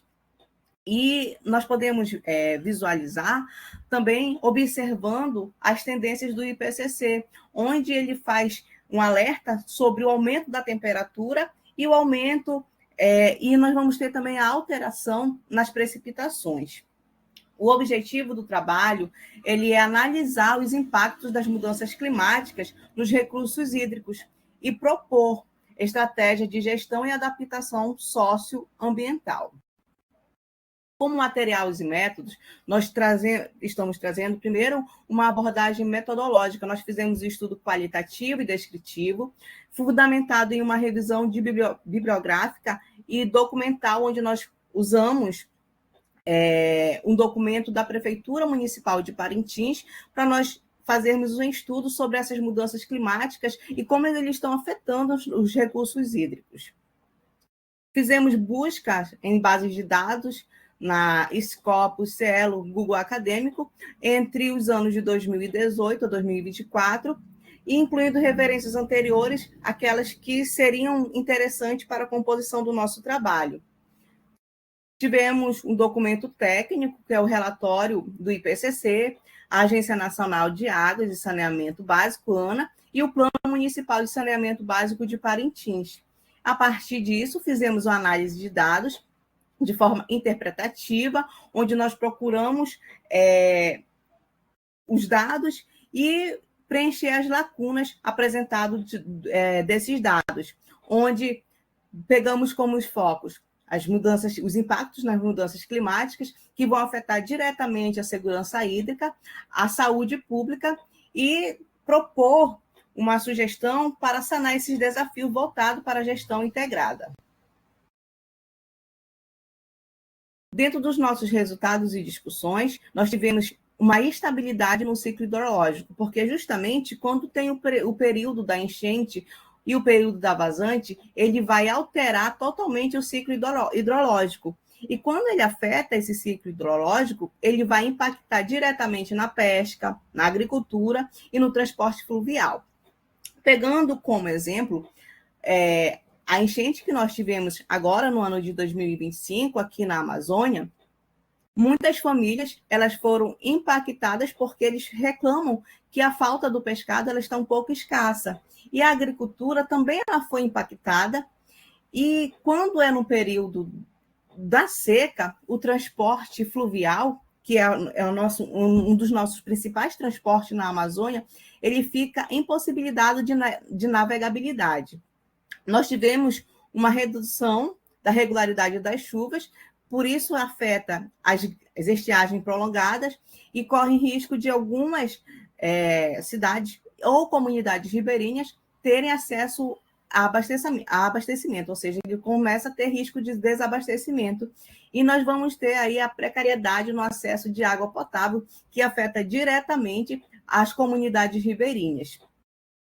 Além disso, nós vamos ter as doenças de vinculação hídrica, porque tanto no processo da enchente quanto no processo da vazante, mais precisamente na enchente, as doenças de vinculação hídrica, elas aumentam ali o crescimento da carga microbiológica e que vai afetar diretamente no abastecimento da água, de água potável para essas famílias e que vai causar as doenças de vinculação hídrica, como hepatite, leptospirose, entre outras. E nós vamos ter a vulnerabilidade territorial diferenciada, porque eles impactam conforme a densidade e o uso da terra, que eles usam a terra para cultivar. Então, se a enchente é grande, eles ficam impossibilitados de plantar, e quando a seca ela é muito grande, as plantações que eles têm, eles correm risco de perder, porque devido ao calor, vai ter a retirada da umidade das plantações. E nós vamos ter a sensibilidade da Amazônia às mudanças climáticas. Nós vamos ter aquecimento, alteração no balanço hídrico e o aumento dos eventos extremos, como eu acabei de falar, tanto quanto as enchentes, quanto a vazante. Os eventos extremos como um sinal de equilíbrio. Na seca de 2025 e a enchente de 2009, não foram variações naturais, porque elas... de 2005, porque elas afetaram diretamente as populações ribeirinhas. Eles ficaram sem acesso à água potável, sem acesso a transporte, a alimentação de qualidade, e isso tudo é ocasionado devido à influência tanto de El Niño quanto Lanino e o aquecimento direto no Oceano Atlântico. E aí nós temos as tecnologias como soluções para medir ou prever, fazer alertas a essas comunidades ribeirinhas, que são a altimetria espacial, ou seja, através de sensoriamento remoto, que nós podemos analisar de que forma esses impactos dos eventos extremos podem ser minimizados através de sensoriamento remoto. E governança e soluções locais. É muito visível dentro das nossas comunidades ribeirinhas a ausência de uma gestão política eficaz, porque afeta diretamente a falta de saneamento básico e que vai afetar para eles terem acesso a uma água de qualidade, uma água potável, e eles acabam consumindo água que vai diretamente do rio Amazonas, e essa água ela não passa por um processo de filtração, e eles acabam ali adquirindo doenças de vinculação hídrica. E a conclusão, as mudanças climáticas elas representam um fator de pressão crescente sobre os recursos hídricos da região da Amazônia, com efeito que extrapola o ambiente físico e incidem diretamente sobre as condições de vida, saúde e a segurança da população ribeirinha. E essas crises hídricas não só afetam a parte do saneamento básico, mas também como a escassez devido à falta da navegabilidade. E com isso nós queremos ter o reconhecimento e a valorização dos saberes tradicionais, porque quando fazemos a integração dos saberes tradicionais com os saberes científicos, eles têm o conhecimento, porque eles já têm aquele conhecimento popular, e fazendo essa integração, nós vamos ter ali estratégia para ampliar a resiliência dessas comunidades. Nossos agradecimentos a toda a organização do evento, a CAPES, a ANA, a FAPEAM, a SEDUC, o EA e Prof. Água. Meu muito obrigada. Obrigada, Rosana. Muito boa a sua apresentação, muito bom o seu trabalho. Alguém tem alguma pergunta para fazer para a Rosana? As pessoas não querem fazer perguntas nessas sessões, são todos muito bons. Rosana, eu tenho uma curiosidade mais. Então, é claro que a mudança está acontecendo, né? Isso a gente não tem como negar. Mas tu vê mudança em política pública no sentido de deixar a vida dessas populações ribeirinhas mais fácil, de facilitar ou de diminuir o impacto dessas mudanças nessa população? Ou a gente não está nesse ponto ainda? Tem alguns setores que eles até tentam fazer uma gestão, só que essa gestão ela não é eficaz. Vamos supor, a enchente aconteceu, certa comunidade ribeirinha ela já está sendo afetada por esse processo. O que elas estão precisando seria algo urgente. E quando essa remessa que eles precisam seria para o agora, eles só vão receber isso quando já está no período da seca. Então, aí já vai ali um tempo. Então, essa gestão de políticas públicas, ela não está sendo eficaz, porque está deixando realmente o ribeirinho ali a desejar. Aí ele vai buscar soluções por conta próprias, e muitas vezes essas soluções existem perdas, tanto materiais, perdas afetivas, que aí complica muito a vida de quem mora na Amazônia. Concordo. Na verdade, a parte administrativa, normalmente ela tem um certo atraso, né? Quando ela chega, ainda assim, ela chega com um certo atraso. Tá, muito obrigada. Muito obrigada pela sua apresentação. Eu que agradeço. E a gente vai dar sequência aqui com a apresentação da Íria. Vou pegar o trabalho dela. Assim, puta, os caras vêm com a comida ali, escorregou, eu fico impressionado assim, às vezes o cara é muito rápido. Estamos ouvindo os colegas da Íria no trabalho. Ai, desculpa.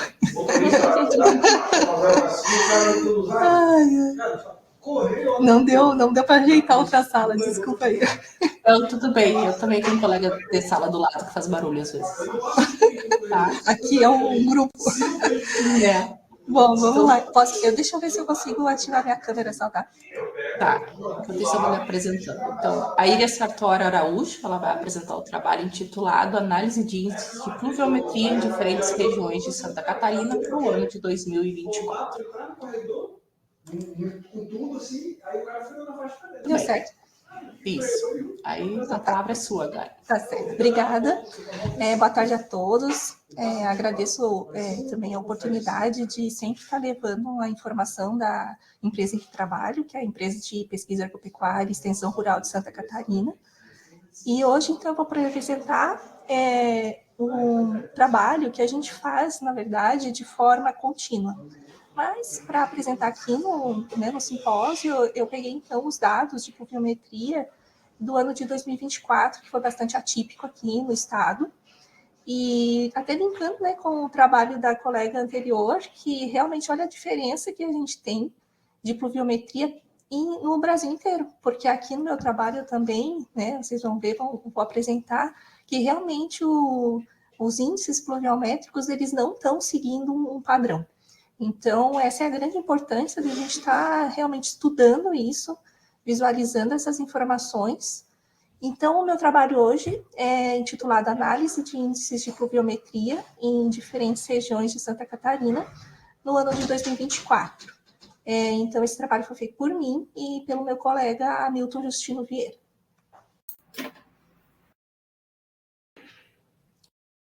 Então, aqui contextualizando... desculpa. Deixa eu só deixar um mudo que esqueci aqui. Foi. A introdução, então, o estado de Santa Catarina apresenta significativa variabilidade de padrões de precipitação com diferenças sazonais e regionais. O estado de Santa Catarina, apesar de ter um território pequeno, né, nós temos uma diferença que é a diferença de altitude entre a parte serrana e a parte do litoral. Então, nós temos um estado pequeno, mas com grandes diferenças climáticas entre as regiões. Esses padrões pluviométricos são moldados pela localização então, geográfica, a topografia, que é muito diversificada aqui, e a interação de sistemas climáticos tropicais e extratropicais. Então, aqui em Santa Catarina, a gente sofre influência de alguns eventos climáticos que, por exemplo, vêm da Amazônia e outras que, às vezes, vêm da Argentina. Então, é um estado que sofre bastante diferentes condições e que normalmente impacta muito também a agricultura. A precipitação em Santa Catarina é altamente variável, com as regiões litorâneas enfrentando eventos, né, com mais frequentes e intensos, aumentando o risco de inundações e deslizamentos de terra. Eu estou escutando alguém falar, desculpa, eu não sei se é a Rosana ainda. Ah, tá. Eu acho que, em contrapartida, na região oeste, ocorrem eventos de estiagem que impactam a atividade agrícola e o abastecimento de água nas regiões urbanas.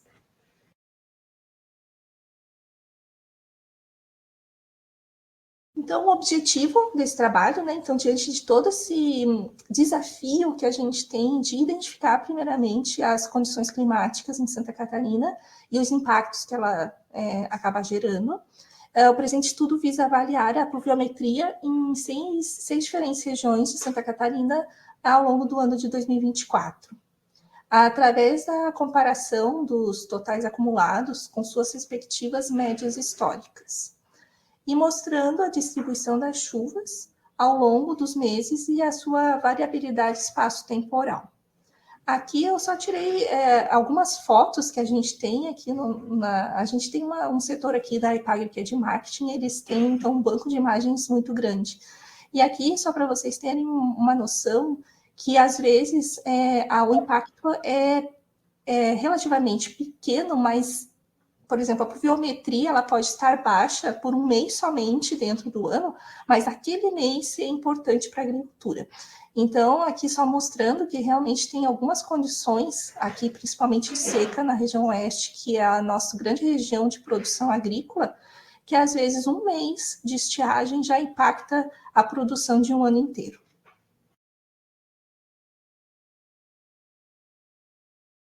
A metodologia. Foram utilizados dados de pluviometria e análises estatísticas disponíveis de forma gratuita na plataforma AgroConnect. Essa plataforma ela é de acesso liberado, gratuito, para qualquer pessoa que queira acessar, e as informações e os gráficos que eu vou mostrar aqui neste trabalho, eles estão disponíveis para qualquer pessoa acessar, gerar esses dados e baixar se assim achar importante, e até como um modelo, se caso alguma outra instituição queira utilizar esse tipo de dado, contanto, claramente, cite a EPAGRE-CIRAM, que é a empresa, né, e o centro que faz a gestão desses dados. Foram escolhidas, então, estações representativas de diferentes regiões do estado de Santa Catarina, sendo as seguintes: a Florianópolis, representando a região centro-leste, Itapoá, região litoral norte, Uruçanga, a região sul, Lages, a região Planalto Serrano, Tangará, região meio-oeste, e Itapiranga, a região extremo-oeste de Santa Catarina. Aqui, então, a figura 1 mostra a visualização da rede de estações de monitoramento do estado de Santa Catarina, mostrando a porcentagem de precipitação em relação à normal climatológica. Aqui, como vocês podem ver, temos vários pontos de monitoramento em Santa Catarina, mas temos uma defasagem na região oeste. Então, nós temos, inclusive, alguns projetos para estar adensando essa rede na região oeste, justamente onde é a nossa região que mais produz, principalmente grãos, que é, vamos dizer, uma cadeia produtiva super importante aqui em Santa Catarina. Nós temos hoje cerca de 240 pontos de monitoramento distribuídos em Santa Catarina. Esses pontos são estações automáticas telemétricas que transmitem dados de forma horária aqui para o banco de dados que fica localizado aqui em Florianópolis.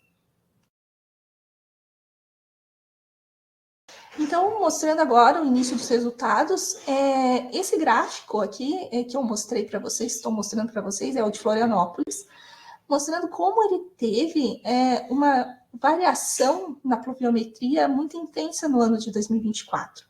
Esse gráfico em si, então, como eu falei para vocês, qualquer pessoa pode acessar e baixar. E a única coisa que, então, eu pontuei aqui foi essas imagens que eu coloquei representando a seca e a chuva intensa. Então, mostrando que realmente o ano de 2024 ele não teve um padrão.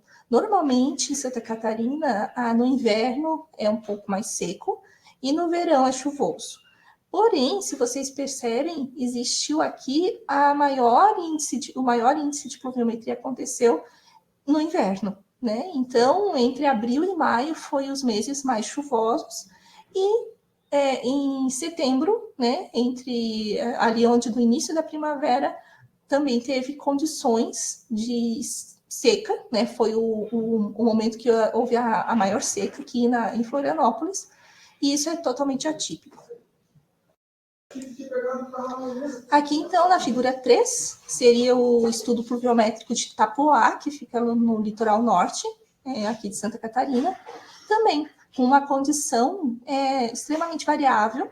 Nós tivemos 2 momentos em que houve uma chuva um pouco mais intensa, e quase todo o ano ficou abaixo da média climatológica. Itapoá é característico por ser um local em que não tem próximo, né, de produção de arroz. Então, e aqui a produção de arroz é irrigado. Então, realmente, qualquer impacto que você vai ter na pluviometria vai impactar a produção de arroz. Aqui de Uruçanga, aqui fica ao sul de Santa Catarina, e mostra que, de uma forma geral, realmente foi bem diferente do que seria esperado para o ano. Então, as chuvas que aconteceriam de forma mais intensa no verão, aconteceram também por todo o inverno. E aconteceu ali também na primavera uma condição atípica de uma seca bastante importante na região de Uruçanga, que também possui arroz irrigado e possui também, inclusive, produção de vinhos de altitude. E esses vinhos, essas vinícolas tiveram um certo prejuízo.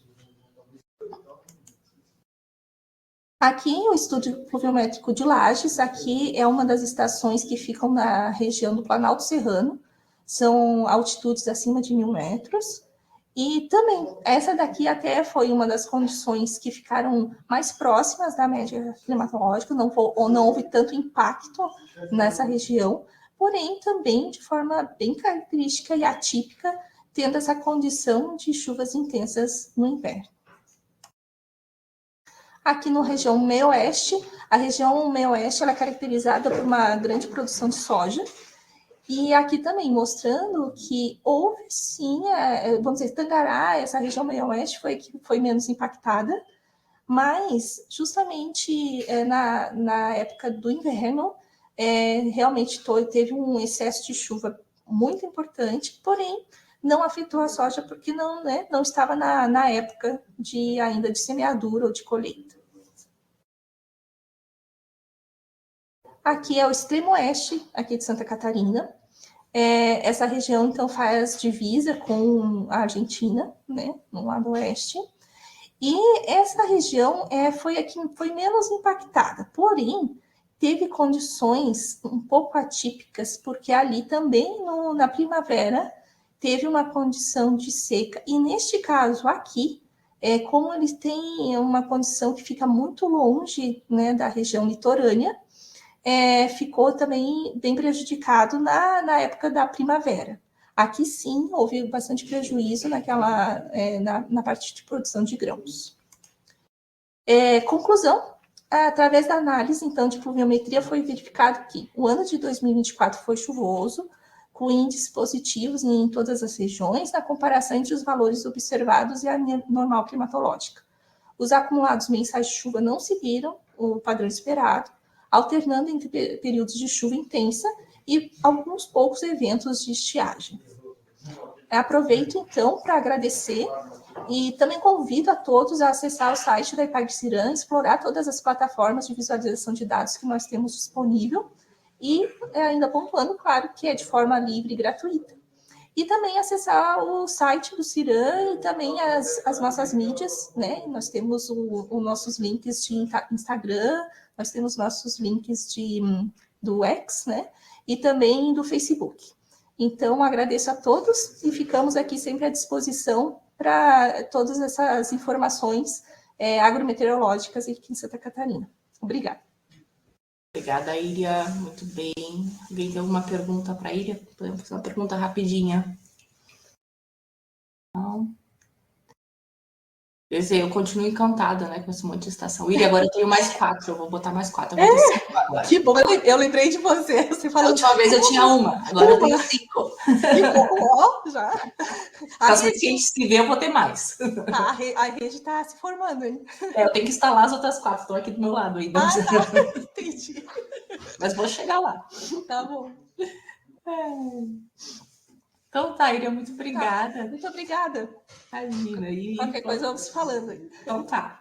E aí vamos passar então para a próxima. A próxima que seria a Jéssica, mas eu não tô vendo a Jéssica. Tem alguém que veio representando ela?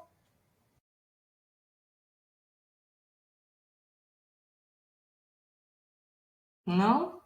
Então a gente vai passar para o Vinícius, que é a última pessoa da sessão, se eu não esqueci ninguém, né? Deixa eu ver aqui não tinha vindo. O Jefferson, né? Continua sem estar na sessão, tá? Então vamos passar para o Vinícius. E Vinícius vai ser a nossa última apresentação de hoje. Eu corrigi o seu resumo, eu lembrei agora quando eu vi o título. Eu mandei a revisão, foi hoje cedo. Não, o artigo não, mas o resumo passou por mim antes. Sim. Boa tarde, professor. Boa tarde. Então, aparentemente, a nossa última apresentação de hoje é o Vinícius Azevedo, um trabalho que tem como título Previsão do El Niño, Oscilação Sul, utilizando redes neurais artificiais. Então, pode começar. Pode iniciar? Sim, pode começar. Boa tarde, pessoal. Prazer estar com vocês.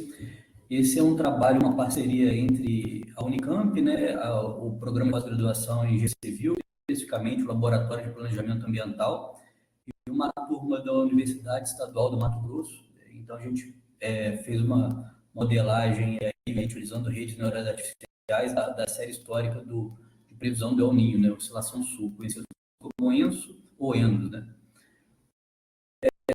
Como uma breve introdução, o El Niño e a Oscilação Sul, também conhecidos como ENSO, né, são flutuações periódicas, ou seja, a cada 2 a 7 anos, na temperatura da superfície do mar, a gente chama isso de TSM, El Niño, e na pressão atmosférica sobrejacente, Oscilação Sul, no Oceano Pacífico Equatorial. Então, a presença do El Niño ou o oposto do El Niño, que é o Laninha, modifica o fluxo geral da atmosfera e afeta a condição climática no mundo inteiro. Essa imagem de cima é uma característica de El Niño, onde eu tenho normalmente a imagem de precipitação na nossa região aí da América do Sul. Então, vocês observam aí mais evaporação, né, e precipitação. E a imagem de baixo, quem sofre com isso é muito mais a parte oriental do mundo, então ela sofre com mais precipitação, mais evaporação aí, e a gente aqui passa por questões por períodos mais secos, né? Então, o objetivo nosso foi avaliar 4 arquiteturas de redes neurais artificiais. Então, MLP, que é Multilayer Perceptron, RNN, que é uma rede neural recorrente, uma LSTM, que é uma rede de memória de curto e longo prazo, né? Uma CNN, que é uma rede convolucional, uma rede neural convolucional, combinada também com uma LSTM. E aí, isso tudo para poder prever o índice ONI, e a gente avaliou isso nos lags de 1 a 6 meses, ou seja, com 1 mês de defasagem temporal para poder prever, e até 6 meses de defasagem para poder entender a performance dos modelos. Então, o índice ONI, ele é calculado pela anomalia de temperatura da superfície do mar numa região que a gente chama de Nino 3.4. Ela está exatamente entre a região Nino 3 e 4.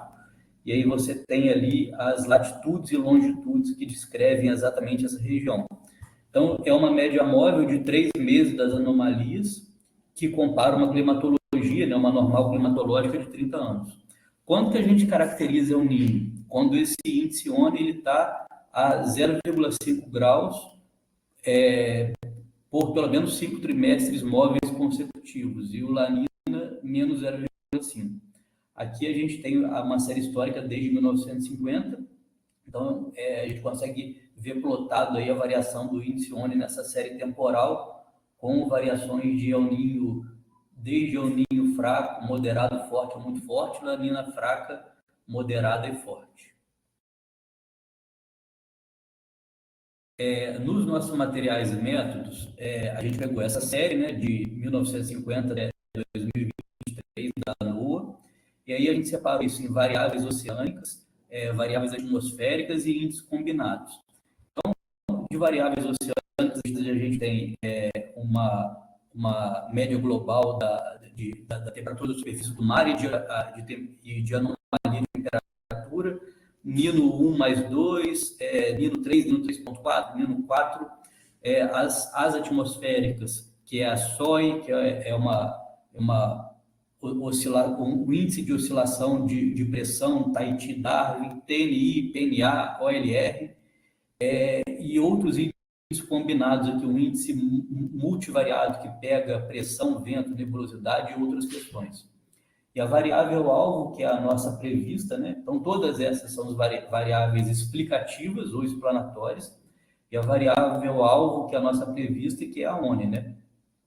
Então, o que a gente fez aqui foi aplicar uma matriz de correlação com a ONI, num coeficiente aí de 80% para correlação positiva ou negativa, e reduzir um pouco o nosso índice de variável.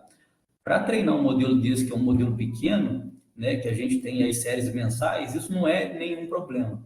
Mas se fosse rodar um modelo diário ou então horário, se eu tenho muitas variáveis, o modelo fica pesado e às vezes ele não sofre um pouco para poder chegar nas métricas adequadas. E então, foi exatamente isso. A gente aplicou a correlação e usou esses resultados aqui. Nino 3, Nino 3.4, 4 SST, OLR, MEI e ONI.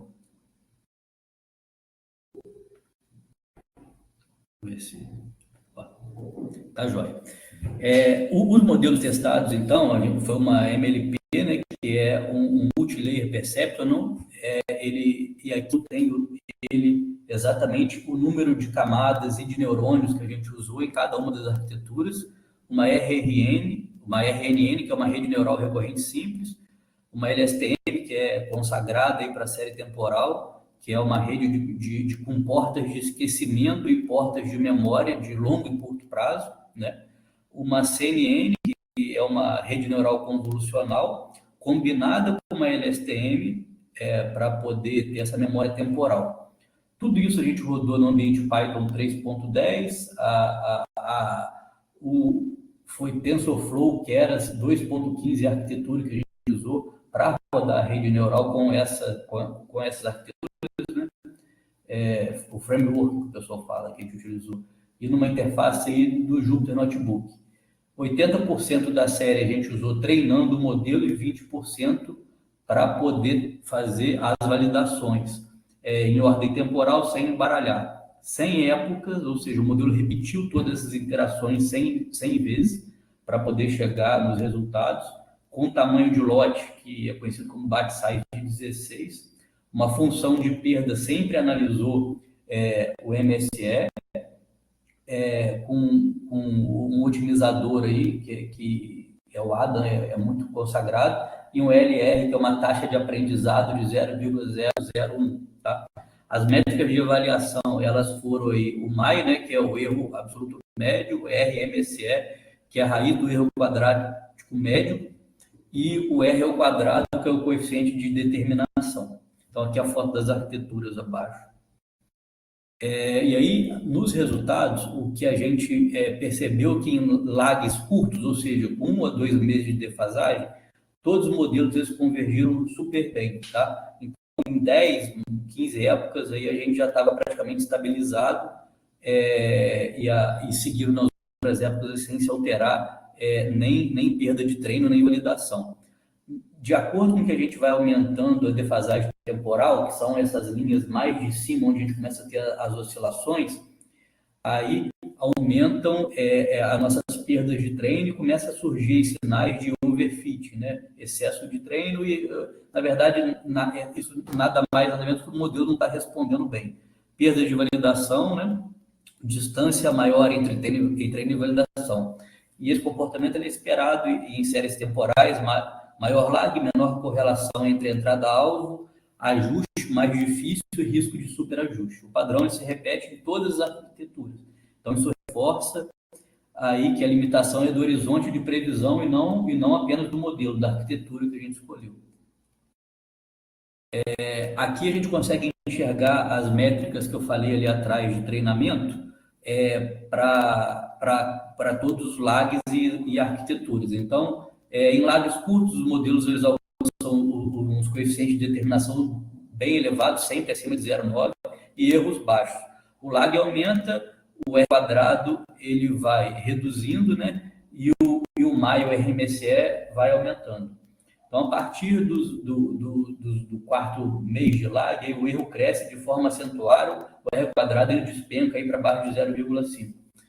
Então, é uma questão exatamente em relação ao horizonte temporal das informações. Aqui a gente tem uma visualização gráfica dos resultados. Eu plotei só o lag 1 e o lag 6, ou seja, o primeiro e o último, para a gente poder entender a diferença. Então, o dado observado, o real, é o preto, o lag 1 é o azulzinho e o lag vermelho é o de 6 meses, tá? Então, a gente observa que assim, o previsto para o lag 1 ele está muito aderente em todas as arquiteturas aí, com o observado. E já o previsto com um lag de 6 meses, ele não responde nada bem, né? Então, ele reage muito mal aí à resposta. Aqui a gente tem agora, vamos chamar de melhores desempenho por métrica, tá? Acho que só para poder destacar, mas na verdade não existe nenhum modelo vencedor nesse caso, mas em relação a maior R quadrado por lag. MLP com lag 1, 2 fica como melhor métrica, depois vem RNN, LSTM, MLP e LSTM de novo. Aí com MAI por lag, o MLP novamente tem um menor MAI, então para MAI, quanto menor, melhor, né? E por último, o LSTM lá no lag 6. E RMSE, que é um erro que pega aí mais os picos, né, e depressões, MLP também em primeiro no lag 1 e LSTM lá no lag 6. E aí a gente conclui que essas arquiteturas, né, das redes, elas mostram boa capacidade de previsão de curto prazo. Vamos colocar aí de lag de até 3 meses. Horizontes mais longos, ele ocorre redução significativa de desempenho com aumento dos erros e queda do coeficiente de determinação, do R2. o efeito da defasagem ele é observado em todas as arquiteturas, indicando limitação intrínseca do problema. Os resultados eles sugerem que previsões confiáveis, como esse conjunto de variáveis, são mais consistentes até 3 meses. Para melhorar, a gente recomenda a inclusão de novas variáveis climáticas, isso está no artigo lá, algumas novas arquiteturas, Transformers, que é uma das arquiteturas que o GPT usa, né? É uma arquitetura revolucionária aí, uso de dados em tempo quase real para atualização contínua, que não é muito o caso, porque a gente precisa de previsão, aí, de estender esse horizonte de previsão desses fenômenos. E aí, agradecer a organização do 8º Simpósio de Sistemas Sustentáveis, ao IPH, à Unicamp, por meio do Departamento de Recursos Hídricos, da Faculdade de Engenharia, e a turma do Unemat aí pelo apoio e incentivo e desenvolvimento da pesquisa. Obrigado, professor. Obrigada, Vinícius. Muito bem. Alguém tem alguma questão para o Vinícius? Alguma pergunta? Esse trabalho é trabalho de mestrado, Vinícius? Doutorado? Na verdade, não é exatamente a minha tese de doutorado. Eu sou do programa de doutorado da FEX, mas é um trabalho aleatório que a gente pegou para poder fazer. Eu trabalho com modelagem hidrológica e exatamente com previsão de vazão através de rede neural. Isso, a gente está prevendo um evento climático através de rede neural. Eu achei bem interessante, porque ali nos dados, nos gráficos de dados mais recentes, bate muito bem o modelo com a simulação com o que foi observado, né? Bem interessante. Mas a utilidade seria se pudesse fazer isso num tempo mais distante, né? Tá fechado o microfone. Se voltou, né? A rede neural ela está aí para poder nos ajudar a modelar coisas difíceis de modelar, né? Então, e a gente tem que ter dado para poder treinar ela. Então, assim, é legal fazer uns testes, ver como é que isso responde. Talvez a gente até pensou assim, incluir algumas outras variáveis relativas à incidência de radiação e ciclos solares e outras questões. Então, é um trabalho minucioso que vale a pena gastar uma energia. Sim, não, eu achei bem interessante a resposta. Realmente, enfim, pensando ali no teu primeiro, agora não vou lembrar o nome, mas no teu 1 comparado com 6, o teu 1 tinha valores bem consistentes ali com os observados. Então, enfim, algo que de repente no futuro, né, com mais informação, vamos dizer, no modelo, com mais dado, talvez tu melhore bastante essa diferença de tempo ali. E aí, de repente, os 6 meses já começa a ficar viável. De novo, tá fechado. Sem dúvida, isso aí. Tá certo. Sim. Então tá, gente. Tem alguma outra questão? Só para confirmar, os 2 apresentadores que não apresentaram não estão na sala, né? Aqui a gente tinha, deixa eu ver, Jefferson e a Jéssica. Não? Então, sendo assim, a gente vai encerrar essa sessão, tá? Muito obrigada pela participação de todos, né? O professor Poleto me pediu aqui para convidá-los para ano que vem, para o 5º Congresso de Engenharia Ambiental, que vai ser lá no Paraná, e daí eu acho que vai ser só ao vivo, agora eu não lembro se vai ser híbrido, mas eu acho que é só ao vivo. E ele me pediu passar o convite para vocês, vai ser em setembro do ano que vem, então vocês podem se organizar para participar do Congresso de Engenharia Ambiental. Novamente, muito obrigada pela participação. Em breve vocês estarão recebendo certificados, tá? Tanto das participações quanto das apresentações. E muito obrigada pela presença, tá? Nos vemos.